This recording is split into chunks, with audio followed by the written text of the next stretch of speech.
Jadi kalau Anda sholat kok masih sering salah, dan saya yakin semua orang juga gitu, kalau nggak nabi, nggak wali itu ada ya kesalahan-kesalahan yang tidak fatal-fatal banget, karena ada kebaikan yang Anda lakukan, yaitu ketika Anda dipanggil, Anda istijabah, Anda mengiyakan dengan menghadap. Ya itu sudah bagus. Nah setelah menghadap ternyata disuruh apa itu tidak nurut. Disuruh apa nggak nurut itu satu kesalahan yang tidak mengganggu poin pertama tadi, Anda menghadap. Sehingga banyak cerita di hadis-hadis, ada sahabat yang zaman itu tidak soleh-soleh banget. Zaman itu ketika Nabi, saya ini mau sholat ya Rasulullah, tapi jangan diminta berhenti dari begini-begini. Beliau menyebutkan sekian kemungkaran sahabat tadi. Nabi komentarnya itu sayan hahumayakul. Nanti kalau sering sholat lama-lama ya nggak begitu. Nah ini kelirunya kita sebagai manusia. Lama-lama juga baik, itu kita kira itu terus harus sekarang gitu loh.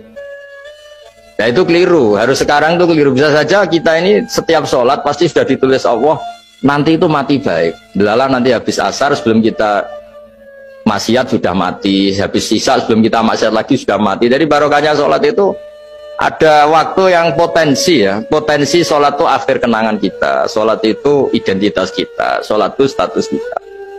Nah karena kita sholat itu pakai niat, niat itu komitmen. Sementara kalau Anda maksiat itu tidak pakai niat, karena zalla. Zalla itu ya ada niat maksiat, tahu-tahu mungkin di bis ketemu orang cantik, terus agak jelalatan. Tapi kan tidak niat. Tapi kalau sampai sholat kan datang ke masjid, bayangkan diimami ini, nanti kamu takbir, nanti kamu baca ini, baca ini. Jadi benar-benar komitmen, itu status kita. Kata Said Zabidi disebut mautinuhu wa haqiqatuh. Baiknya umat Islam itu kalau taat itu mautinu, itu alamat resminya, itu statusnya, kata Said Zabidi. Tapi kalau dia maksiat itu zallah, zallah itu kepleset. Jadi tidak pernah jadi status kita. Semoga semua maksiat kita ini tidak status, tapi zallah. Tapi ketika taat itu status, hakikat kita. Maka fal'ubudiyah ya haqiqatuh wa mautinuhu wa dhatuh. Ini kata Said Abdul Az-Zabidi, pengarang Ithqaf. Orang Islam itu orang yang ketika ibadah itu identitasnya. Betul, ketika ibadah itu Allahu Akbar, dia berharap rahmatnya Allah gini-gini. Nah ketika salah, dia zallah. Dia ngantor ya ada niat korupsi, dia ingin membenahi negara ini, dia nyai juga agak ingin macam-macam. Ya tapi karena manusia terus ada zallah-zallah. Nah semoga semua kesalahan kita ini zallah, zallah itu ya cara Jawa kepleset, tidak mental, dan semua kebaikan kita ini mental, yaitu kebaikan yang jadi tempat kita, identitas kita, haqiqatuh wa mautinuh wa dhatuh.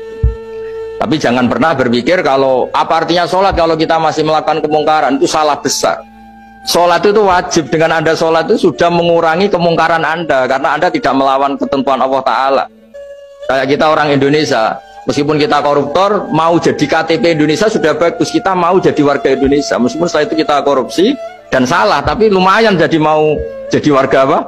Indonesia. Orang mau sholat artinya dia menstatuskan diri sebagai hamba Allah. Teken kontrak, kalau saya ini hambamu ya Allah, anta robbi, iya karena butuh, iya karena stain. Soal salah ya salah aja yang sama, kita tetap warga Indonesia meskipun kita salah, meskipun kita koruptor, meskipun kita salah, tetap aja warga Indonesia yang berhak mendapat jatah makan meskipun di penjara, meskipun apa. Sama, kita ini hamba Allah yang mengakui kalau Allah itu Tuhan, kita hamba. Dan barokahnya pengakuan itu insya Allah di cerita-cerita syafaat, kalau kita dosa atau apa, insya Allah dapat syafaatnya Rasulullah SAW, karena kita tidak pernah lari dari status kehambaan. Jadi yang harus dipegang, makanya status kehambaan ini nggak boleh hilang. Kita harus sering bilang Robbi, Robbi, Tuhanku yang merawat aku, yang memberi aku. Dengan demikian kita menjaga status kehambaan kita. Dan status hamba ini yang menjadikan orang layak masuk surga, yaitu fadkhuli fi ibadi, kamu harus resmi menjadi hambaku, baru ada perintah wadkhuli jannati. Kalau menjadi hamba aja nggak mau, kita punya keangkuhan, punya keinginan yang mulu-mulu, sehingga seakan-akan kita ini Tuhan. Nah, itu tidak menghamba. Kita harus fadkhuli fi ibadi, baru wadkhuli jannati.